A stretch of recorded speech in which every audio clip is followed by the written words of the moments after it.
রবিন। মূল কাহিনী Jim Corbett. ভাষান্তর ও পাঠ প্রদীপ্ত। আমি ওর বাপ মাকে কখনো দেখিনি। যে কর্মবন্ধু সর্দারের থেকে ওকে কিনেছিলাম সে বলেছিল ও জাতের স্প্যানিয়েল, ওর নাম পিঞ্চা, আর ওর বাপ ছিল খুব ভালো এক শিকারী কুকুর। ওর বংশ পরিচয় সম্বন্ধে এটুকুই বলতে পারি। আমি কুকুর বাচ্চা চাইনি, ওকে পেয়েছিলাম খুব অদ্ভুতভাবে। এক বান্ধবীর সঙ্গে যখন ছিলাম তখন তাঁরই আগ্রহে একটা অতি নোংরা আবর্জনার ঝুড়ি থেকে 7টি বাচ্চাকে বের করা হলো। তাদের মধ্যে পিঞ্চাই সব থেকে ছোট এবং সব থেকে ক্ষীণজীবী, আর বোঝাই যাচ্ছিল টিকে টিকে যাওয়ার জন্য প্রাণপণ লড়তে লড়তে ওর একবারে শেষ অবস্থা। অপেক্ষাকৃত কম হতভাগ্য ভাই বোনেদের থেকে সরে এসে ও আমার চারদিকে একবার ঘুরল, তারপর আমার বড় দুই পায়ের ফাঁকে গুটিসুটি হয়ে শুয়ে পড়ল। প্রচণ্ড শীত ছিল সেই সকালে। আমি যখন ওকে তুলে নিয়ে আমার কোটের ভেতর আশ্রয় দিতে যাচ্ছি তখনও আমার মুখ চেটে কৃতজ্ঞতা প্রকাশ করতে চাইল, আর আমিও এমন ভাব দেখালাম যে ওর গায়ের প্রচণ্ড দুর্গন্ধ আমি টেরই পাচ্ছি না। ওর তখন 3 মাস বয়স, আর আমি ওকে কিনেছিলাম 15 টাকায়। ওর বয়স এখন 13, আর ওকে ভারতবর্ষের সমস্ত সোনা দিয়ে এখন কেনা যাবে না।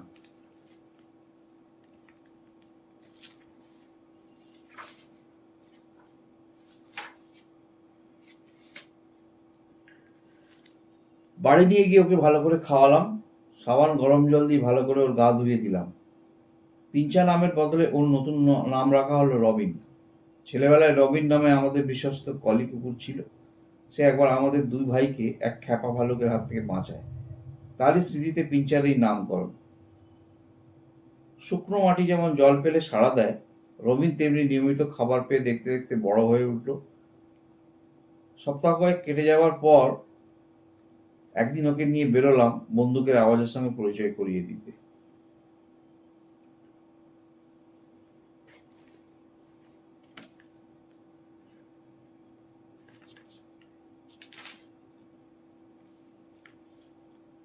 আমাদের মহলের শেষ প্রান্তে আছে কয়েকটি ঘন কাঁটা ঝোপ।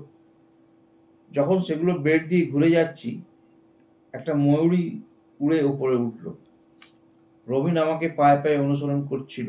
ওর কথা সম্পূর্ণ ভুলে মেরে দিয়ে আমি গুলি করে পাখিটাকে নিচে নামালাম। ওটা ধপ করে পড়লো কাঁটা ঝোপে এবং ওকে ধাওয়া করে রবিন ছুটে গেল ভেতরে। আমার ভেতরে ঢোকার পক্ষে ঝোপগুলি বড় বেশি ঘন আর কাঁটা বোঝাই, তাই আমি ওগুলো বেড দিয়ে দৌড়ে গেলাম ঝোপের পাশ বরাবর দূরে। সেখানে ঝোপগুলোর ওপরে ফাঁকা জমি এবং তারও ওপরে আবার গাছ ও ঘাসের নিবিড় বন। জানতাম যখন পাখিটা ওই দিকেই ছুটবে। সকালের রোদ ফাঁকা জমিকে ভাসিয়ে দিচ্ছে, আর মুভি ক্যামেরা থাকলে এক বিরল ছবি তোলার সুযোগ পেয়ে যেতাম আমি। ময়ূরীটি একটি বৃদ্ধ পাখি, ঘাড়ের পালকগুলো সমকোণ রচনা করে উঠে আছে, একটা ডানা ভাঙা। ও দৌড়চ্ছিল গাছের জঙ্গলের দিকে। শরীরের পেছন ভাগটি মাটিতে সেঁটে রবিন ওর লেজ কামড়ে ধরেছিল আর ছেঁচাতে ছেঁচাতে টান খেতে খেতে যাচ্ছিল সঙ্গে। সামনে দৌড়ে গিয়ে বেজায় বোকার মতো আমি পাখিটার গলা চেপে ধরলাম আর ওকে মাটি থেকে শূন্যে তুলে ধরলাম। তাতে সঙ্গে সঙ্গে ও 2 পা ছুড়লো আর রবিনকে ডিগবাজি খাইয়ে ফেলে দিল দূরে। এক লহমায় সামনে নিয়ে উঠে পড়লো রবিন, আর আমি যখন মরা পাখিটাকে শুয়ে রাখলাম, একবার ওর মাথায় একবার লেজে ছোট ছোট ঠক্কর মারতে মারতে ওটাকে ঘিরে নেচে বেড়াতে লাগলো। সে সকালের মতো পাঠ সমাপ্ত হয়েছিল এবং যখন বাড়ি ফিরছি আমাদের মধ্যে কে যে বেশি গর্ব অনুভব করলো তা বলা কঠিন হতো। রবিন তার প্রথম পাখিটি বাড়িতে আনছে বলে, না একটা নোংরা ঝুড়ি থেকে আমি এক রত্নকে তুলে নিয়েছিলাম বলে। শিকারের মৌসুম তখন শেষ হয়ে আসছে। এবং পরের কয়েকদিন রবিনকে খুঁজে তুলে আনার জন্য কোয়েল, ঘুঘু আর মাঝে সাঝে একটা তিতিরের চেয়ে বড় কিছু দেওয়া হলো না।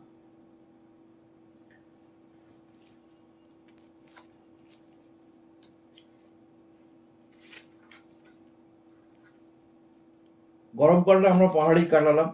নভেম্বর মাস, প্রতি বছরের মতো আমরা তখন পাহাড় থেকে নামছি।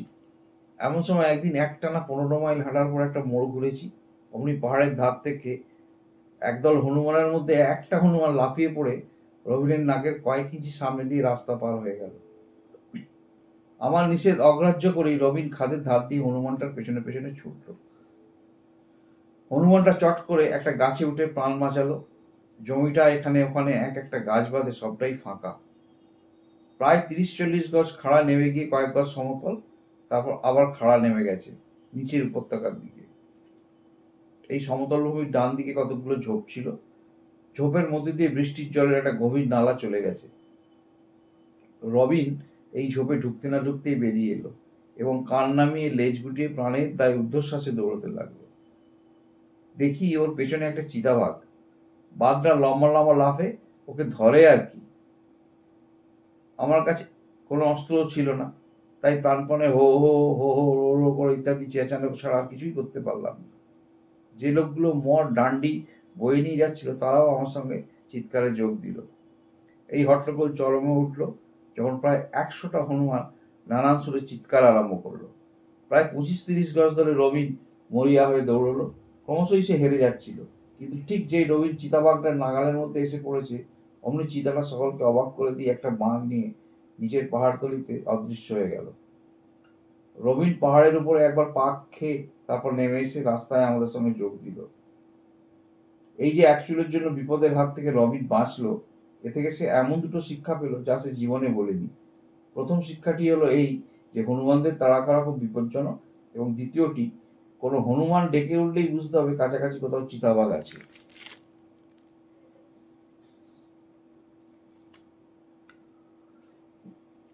গত বসন্তে রবিনের যে শিক্ষায় ছেদ পড়েছিল তা আবার আরম্ভ হলো, কিন্তু শীঘ্রই বোঝা গেল যে ছোটবেলাকার অনাহার এবং অযত্নের ফলে ওর হৃৎপিণ্ড অত্যন্ত দুর্বল রয়ে গেছে। একটু পরিশ্রম করলেই ও অজ্ঞান হয়ে পড়ত। মনিব যখন শিকারে বেরিয়ে যান তখন বাড়িতে বসে থাকার চেয়ে বড় শাস্তি শিকারী কুকুরের আর বুঝি নেই। এখন যেহেতু রবিনের পাখি শিকার বারণ হয়ে গেল, এবার থেকে আমি ওকে বড় শিকারের সময় সঙ্গে নিয়ে যেতে শুরু করলাম। হাঁস যেমন অবলীলাক্রমে সাঁতার শেখে, রবিনও তেমনি সহজেই নতুন খেলায় রক্ত হয়ে উঠল। এরপর থেকে যখনই রাইফেল হাতে কোথাও বেরিয়েছি, রবিন আমার সঙ্গ নিয়েছে।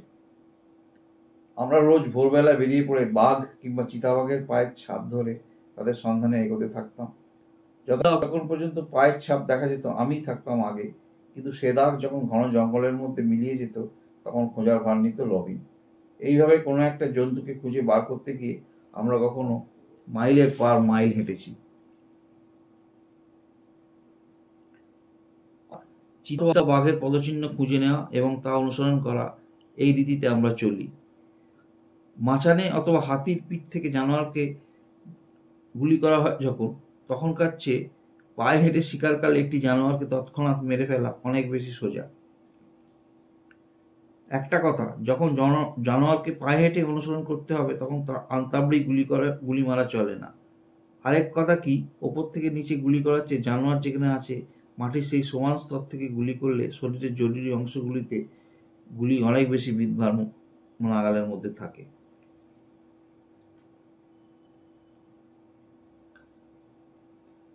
তবুও খুব সাবধানে গুলি করেও আমি মাঝে মাঝে বাঘ কিংবা চিতাবাঘকে হয়তো সামান্য জখম করেছি মাত্র। দ্বিতীয় বা তৃতীয় গুলি খেয়ে ঠান্ডা হওয়ার আগে তারা রেগে গিয়ে আমার চারদিকে ঘুরে বেরিয়েছে। যতদিন আমরা একসঙ্গে শিকার করেছি তার মধ্যে একটিবার মাত্র রবিন আমাকে বিপদে ফেলে পালিয়ে গেছে।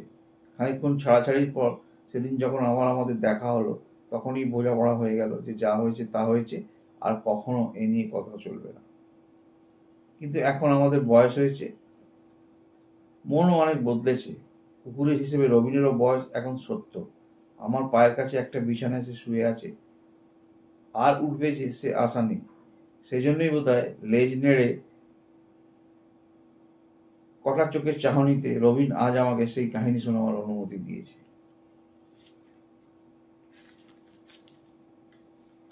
ঘন ঝোপের আড়াল থেকে একেবারে বেরিয়ে না আসা পর্যন্ত আমরা চিতাবাঘটাকে দেখিনি। বাঘটা থমকে দাঁড়িয়ে পেছন ফিরে আমার দিকে তাকালো। বেশ বড় গোছের মদ্দা চিতাবাঘ, চকচকে গাঢ় রঙের চামড়ায় গোল গোল চাকা থেকে মনে হয় দামি মখমলের ওপর কে যেন নকশা এঁকেছে। আমি ধীরে সুস্থে মাত্র 15 গজ দূর থেকে তার ডান কাঁধে একটা গুলি করলাম। আমার রাইফেল ছিল অব্যর্থ। গুলিটা ঠিক বাঘের হৃৎপিণ্ডে লাগলো কিনা সে ভাবনার প্রয়োজন ছিল না, কারণ গুলিটা বেরিয়ে গিয়ে যখন 50 গজ দূরে ধুলো ওড়াচ্ছে তখন সে লাফিয়ে উপরে উঠে যে ঝোপ ছেড়ে মিনিট খানেক আগে বেরিয়ে এসেছিল দিগবাজিকে সেই ঝোপেই আবার ঢুকে পড়লো। টের পেলাম 20, 40, 50 গজ ধরে ঝোপ ভাঙতে ভাঙতে সে ছুটে চলেছে। তারপর আওয়াজটা যেমনি হঠাৎ আরম্ভ হয়েছিল তেমনি হঠাৎ থেমে গেল। এই আওয়াজ থামার দুটো কারণ থাকতে পারে, হয় চিতাবাঘটা পথের ওপর দাঁত ছড়ফুটে মরেছে, নয় 50 গজ দূরে খোলা জমি পেয়ে গেছে। সেদিন অনেক দূর পর্যন্ত চলে গিয়েছিলাম আমরা। সূর্য তখন অস্ত যাবার মুখে, আর আমরা তখনও বাড়ি থেকে 4 মাইল দূরে। জঙ্গলের এদিকটায় মানুষের পা ঘন ঘন পড়ে না, এবং রাতে সে পথে কেউ যাবার কোনো সম্ভাবনা 10 লক্ষে একটিবারও নেই। চিতাবাঘটাকে ফেলে যাওয়ার সবচেয়ে বড় কারণ হচ্ছে যে মোর কাছে অস্ত্রশস্ত্র ছিল না, তাকে একা রেখে যাওয়াও চলে না। আবার আহত জন্তুটাকে অনুসরণের সময় তাকে সঙ্গে নিয়ে যাওয়াও সম্ভব নয়। তাই আমরা উত্তর দিকে ঘুরে বাড়ির পথ ধরলাম। জায়গাটা চিহ্ন দিয়ে রাখার কোনো দরকার ছিল না, কারণ 50 বছর এই বনে দিন এবং রাত্রে আমি অনেক ঘুরেছি।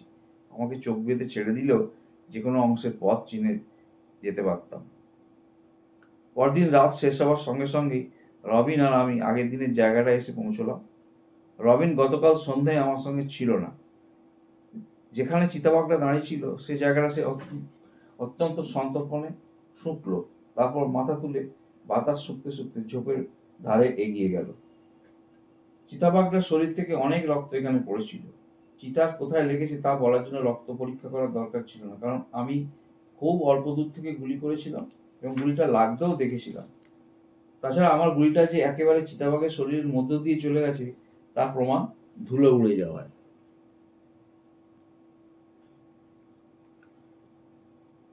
ভাবলাম পরে হয়তো রক্তের দাগ অনুসরণ করে যেতে হবে, কিন্তু অন্ধকারে 4 মাইল হেঁটে আসার পর একটু বসে নিলে কোনো ক্ষতি হবে না, বরঞ্চ লাভই হতে পারে। আর একটু পরে সূর্য উঠবে। এখনো জঙ্গলের সমস্ত প্রাণী চলাফেরা করছে। আহত জন্তুটা সম্পর্কে তারা কি বলে শোনা উচিত।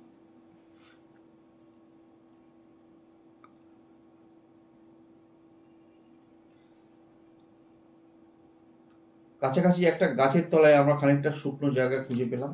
শিশিরে সেটুকু ভিজে যায়নি। রবিন আমার পায়ের কাছে হাত পা ছড়িয়ে শুলো। আমি সবে সিগারেটটি শেষ করেছি এমন সময় সামনে বাঁ দিকে একটা দুটো করে 3টে চিতল হরিণ একে একে ডেকে উঠল। রবিন উঠে বসলো এবং আস্তে আস্তে আমার দিকে ঘাড় ফেরালো। আমার চোখে চোখ পড়তে তেমনি আস্তে আস্তে ঘাড়টা ফিরিয়ে নিল যেদিকে হরিণীরা ডাকাডাকি করছিল সেদিকে। প্রথম দিন হনুমানের ডাক শোনার পর রবিনের অভিজ্ঞতা অনেক বেড়েছে। আর সব প্রাণীর মতো রবিনও ঠিক বুঝতে পেরেছিল যে হরিণীরা জঙ্গলের অধিবাসীদের চিতাবাঘ সম্পর্কে হুঁশিয়ার করে দিচ্ছে। চিতলগুলি যেভাবে ডাকছিল তাতে স্পষ্ট বোঝা যাচ্ছিল চিতাটিকে ওরা স্পষ্ট দেখতে পাচ্ছে। আর একটু ধৈর্য ধরলে ওরা বলে দেবে সেটা বেঁচে আছে কিনা। ওরা মিনিট 5 ডেকেছে, তারপর হঠাৎ একবার সবাই ডেকে উঠলো একসঙ্গে, তারপর ফিরে গিয়ে আগের পর্যায়ে এক এক করে ডাকতে লাগলো। চিতাটি জীবিত আছে বোঝা গেল। সে নড়াচড়া করেছে, এখন আবার স্থির হয়ে বসেছে। চিতাটি কোথায় আছে তা শুধু জানা দরকার আমাদের, আর চিতলগুলির পিছু নিলেই আমরা সে খবর পেতে পারি।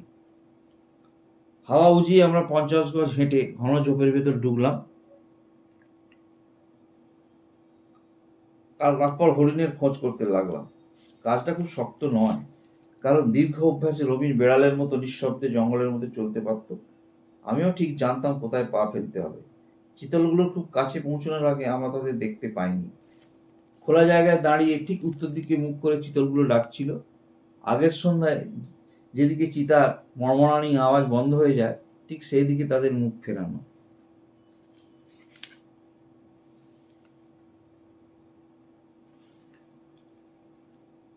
এ পর্যন্ত চিতলেরা আমাদের খুবই সাহায্য করেছে।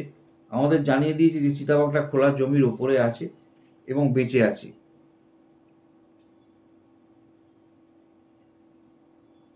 এখন ওরা আমাদের দিক বাতলে দিল। 1 ঘন্টা সময়ের বেশিরভাগটাই আমাদের লেগে গেল এই খবর জোগাড় করতে। এবং যদি চিতলগুলি এখন আমাদের দেখে ফেলে আর আমাদের উপস্থিতি বিষয়ে জঙ্গলের প্রাণীদের সতর্ক করে দেয়, তাহলে এ পর্যন্ত যে উপকার তারা করেছে 1 সেকেন্ডে তার নস্যাৎ হয়ে যাবে।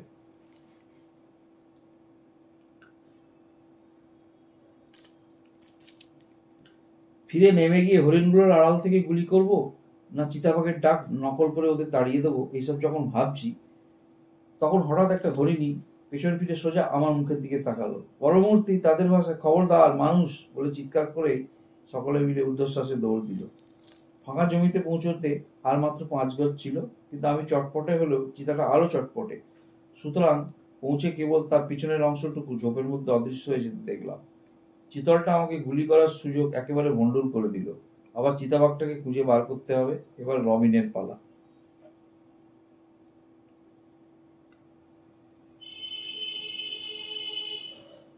আমি খানিকক্ষণ ফাঁকা জমিটার ওপর দাঁড়িয়ে রইলাম। চিতাবাঘটা কোথাও স্থির হয়ে বসুক, তার গায়ের গন্ধ বাতাসে ভেসে আসুক। বাতাস ওপর দিক থেকে বইছিল। বাতাস কাটিয়ে রবিনকে আমি পশ্চিম দিকে নিয়ে গেলাম। রবিন আমার আগে আগে যাচ্ছিল। 60-70 গজ যাওয়ার পরই হঠাৎ সে থেমে গেল এবং বাতাসের দিকে মুখ করে দাঁড়ালো। জঙ্গলে রবিন একদম টুঁ শব্দ করে না, আর এতটুকুও ঘাবড়ায় না। কিন্তু চিতাবাঘ দেখতে পেলে বা তার গন্ধ পেলে সে লেজ না নাড়িয়ে পারে না। এখন সে লেজই নাড়ছিল। গেল বছর গ্রীষ্মকালে এই অঞ্চলে দারুণ ঝড় হয়, আর সেই ঝড়ে অনেক গাছ শিকড় শুদ্ধ উপড়ে পড়ে। আমাদের গাছ থেকে 40 গজ দূরে এমনি একটা ঝড়ে ভাঙা গাছের দিকে রবিন তাকিয়েছিল। গাছটার ডালগুলো আমাদের দিকে মুখ করা, গুড়ির দুধারে পাতলা ঝোপ এবং এদিক ওদিক সবুজ ঘাসের কয়েকটি গুচ্ছ। অন্য কোনো সময় হলে আমরা সোজা শিকারের দিকে ছুটে যেতাম, কিন্তু এবার একটু বেশি সাবধান হওয়া দরকার ছিল। আমরা এমন এক জানোয়ারের পিছনে ধাওয়া করছি, একবার জখম হলে যে কারো তোয়াক্কা করে না। তার উপর এক্ষেত্রে চিতাবাঘটা 15 ঘন্টা ধরে যন্ত্রণা ভোগ করে একেবারে যুদ্ধং দেহি হয়ে আছে। মানুষকে আসছে সেরে কথা কইবে না।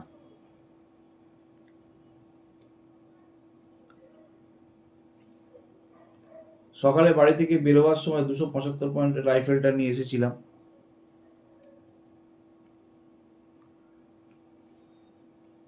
আগের দিন সন্ধ্যাবেলাও এই রাইফেলটাই ব্যবহার করেছিলাম।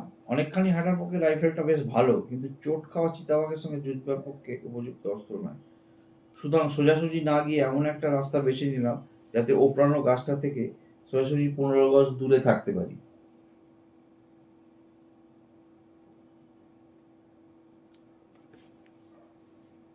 এই রাস্তা ধরে আমরা এক পা করে এগোতে লাগলাম।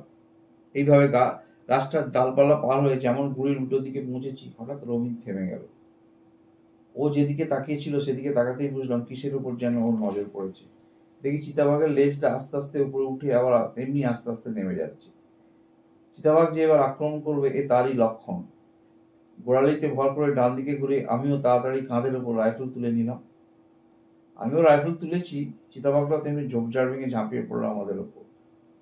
সঙ্গে সঙ্গে গুলি ছুড়লাম।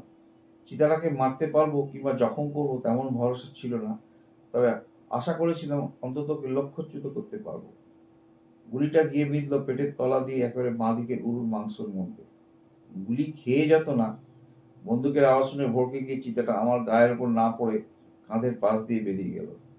আরেকবার গুলি করার আগেই চোখের পলকে বাগড়া ঝোপের আড়ালে মিলিয়ে গেল।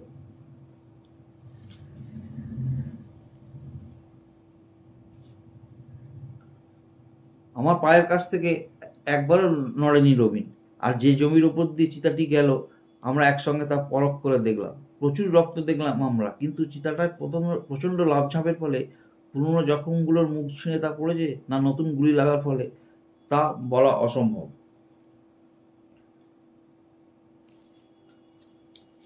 অবশ্যই রবিনের এতে কিছু এসে যায় না। সে তৎক্ষণাৎ রক্তের দাগ অনুসরণ করতে লেগে গেল। খানিকটা ঘন ঝোপের আড়ালে আড়ালে হাঁটার পর ঝোপটা ক্রমে পাতলা হয়ে এলো। তারপর কয়েকশো গজ মাত্র এগিয়েছি, হঠাৎ দেখি সামনেই চিতাবাঘটা উঠে দাঁড়িয়েছে।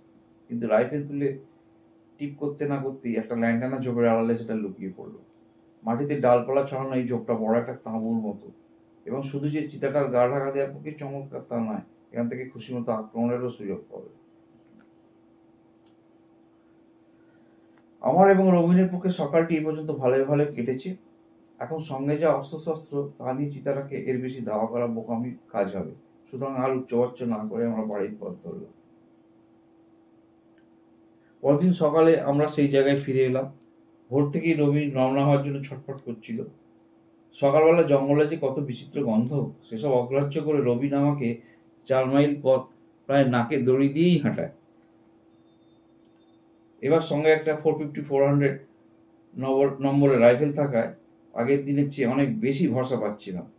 ঝোপটায় পৌঁছাবার বেশ কিছু আগে থেকেই রবিনের ছোটা বন্ধ করলাম, যাতে সে হুঁশিয়ার হয়ে আস্তে আস্তে এগোয়। কারণ একটা চোট খাওয়া জানা অনেকক্ষণ আগে তাকে যেখানে দেখে গিয়েছিলাম সেখানেই যে থাকবে তার কি মানে। এ প্রসঙ্গে একটি শোচনীয় ঘটনার কথা মনে পড়ল।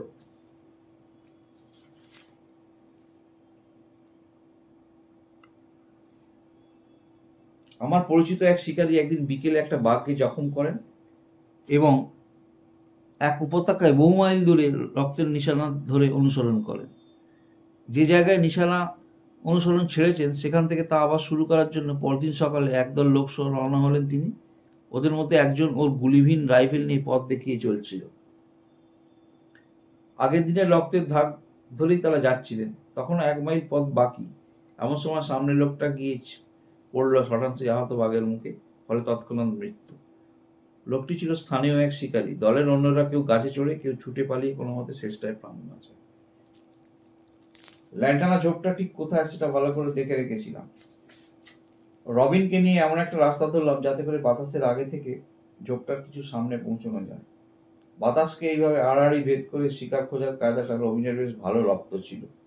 আমরা অল্প খানিকটা গিয়েছি, তখনও ঝোপটা 100 গজ মতো দূরে। এমন সময় রবিন থমকে দাঁড়িয়ে গেল। তারপর আমার দিকে মুখ ফিরিয়ে জানিয়ে দিল যে সে চিতাবাঘের গন্ধ পাচ্ছে। কালকের মতো আজও সে একটা ওপড়ানো গাছের দিকে মুখ করে আছে। ঘন ঝোপের সঙ্গে গাছটা সমান্তরাল। এই ঝোপের মধ্যে থেকে চিতাবাঘটা আমাদের আক্রমণ করার পর আমরা ল্যান্টানা ঝোপ পর্যন্ত তার পিছু নিয়েছিলাম। গাছটার এপাশে জমি ফাঁকা, কিন্তু ওদিকে কোমর পর্যন্ত উঁচু ঘন বাসনটা ঝোপ।